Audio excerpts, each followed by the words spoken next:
जो अगर ऑलरेडी आप क्वेश्चन कर चुके हैं तो आंसर देख लीजिए, it will be option C, that is 28.4 MeV। Question क्या है? We have to find binding energy of helium, we have given mass of proton, neutron and helium. तो हीलियम बनता कैसे है, हीलियम के अंदर होता क्या क्या है? हीलियम के अंदर 2 प्रोटॉन होते हैं, ये आपके 2 प्रोटॉन हो गए, और 2 ही न्यूट्रॉन होते हैं। हीलियम बनता कैसे है? आपको इन्हें लेना होता है, चारों को दूर दूर रखना होता है और फिर धीरे धीरे उनको पास में लाना होता है।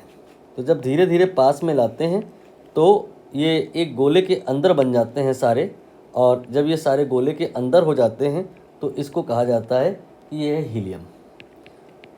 ठीक, अब यहाँ पर हम रिएक्शन इन टोटल समझ गए हैं कि 2p + 2n ये आपका रिएक्टेंट के साइड में है, और 2p + 2n प्रोडक्ट के साथ में भी है, बट वहाँ पे पैकिंग है और यहाँ पे ये दोनों दूर दूर हैं, ये सारे दूर दूर हैं। तो यहाँ पर अब हमें देखना होगा कि बाइंडिंग एनर्जी कितनी होगी। वो कैसे देखेंगे? बाइंडिंग एनर्जी क्या होती है? जब कोई एलिमेंट बनता है तो बिकॉज ऑफ अट्रैक्शन बनता है, यहाँ पे न्यूक्लियॉन्स के बीच में अट्रैक्शन है, इसीलिए ये हीलियम का न्यूक्लियस बना है। तो जब अट्रैक्शन होता है 2 लोगों के बीच में और जब वो कंबाइन होते हैं तो फिर एनर्जी रिलीज़ होती है। जो एनर्जी रिलीज़ होती है वही होता है बाइंडिंग एनर्जी। और वो यहाँ पर होती क्यों है, वो एनर्जी रिलीज़ होती क्यों है? बिकॉज ऑफ डिफेक्ट इन मास। ये क्या होता है? रिएक्टेंट और प्रोडक्ट का यहाँ पे जो मास आएगा वो इक्वल नहीं होगा। ये मास में जो गड़बड़ होएगी, मास में जो डिफेक्ट होगा, करस्पॉन्डिंग टू दैट एनर्जी होगा। तो देखना पड़ेगा कि प्रोडक्ट साइड में मास कितना है। ये तो सीधे सीधे इन्होंने बता दिया है कि हीलियम का जो मास है ये है 4.0015। अब रिएक्टेंट के साइड में मास देखना पड़ेगा कितना है। प्रोटॉन का मास इन्होंने बताया है, ये है 1.003। ये आपका प्रोटॉन का मास हो गया। इसके बाद में न्यूट्रॉन का मास देख लेते हैं कितना है। न्यूट्रॉन का मास ये इन्होंने बताया है 1.0087। ये टोटल आप सॉल्व करेंगे तो पता चलेगा कि रिएक्टेंट के साइड में मास कितना है। आप चाहिए तो 2 कॉमन ले लीजिए, ये आपका 1 और 1 मिला के 2 हो जाएगा। फिर ये आपका 3 और 7 ये 10 हो जाएगा।